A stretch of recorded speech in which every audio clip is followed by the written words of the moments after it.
આટલા જતો રોડ છે કોલંબોડા. હવે એ રોડની અંદર તકલાદી કામકાજ એવું છે કે તમને દેખાઈ જશે. તમે જશો ને એટલે તમારી ગાડી જશે તો તમારી ગાડી 40ની સ્પીડ પર જતી તો 20ની સ્પીડ પર થઈ જશે. એવો ડામર ઉતરી ગયો છે. હજુ ઉનાળાની શરૂઆત છે. 40 ડિગ્રીની ઉપર આજે કંઈ પારો ગયો છે, એમાં ડામરે ઉકાળવા લાગ્યો. એટલે રોડનું કામકાજ કેવું તકલાદી કામકાજ. અધિકારીઓ કેવું ધ્યાન રાખ્યું હશે. આ કોન્ટ્રાક્ટરને પાસે કોઈ ધ્યાન રાખવાનું નહીં.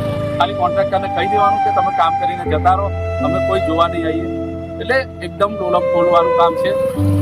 ગઈકાલે બધું વોર્ડની બધા કોર્પોરેટ ટર્મ પૂરી થઈ, ખાલી ફોટો સેશન માટે અમુક તો મને દેખાયા હતા એવું લાગ્યું, પણ વિસ્તારની અંદર મારા વોર્ડમાં તો કોઈ દેખાયા જ નહીં. એ રોડ પર બી કોઈ ધ્યાન નહીં આપ્યું. એ રોડ પર ધ્યાન આપ્યો તો આ રોડ ના બને. અમે 1000 રૂપિયાનું ઇનામ રાખ્યું હતું, ત્યારે બી કોઈ 1000 રૂપિયા લઈને આવ્યું વોર્ડ બારની અંદર. આ 500 મીટરનો એક રોડ બનાવ્યો હતો 6 મહિના પહેલા, એની અંદર બી આવું કામકાજ દેખવા મળ્યું. તમે જોઈ લો કે તમે આ તમારો પગ મૂકશો ને તો પગ ચોટી જશે એવી હાલત છે.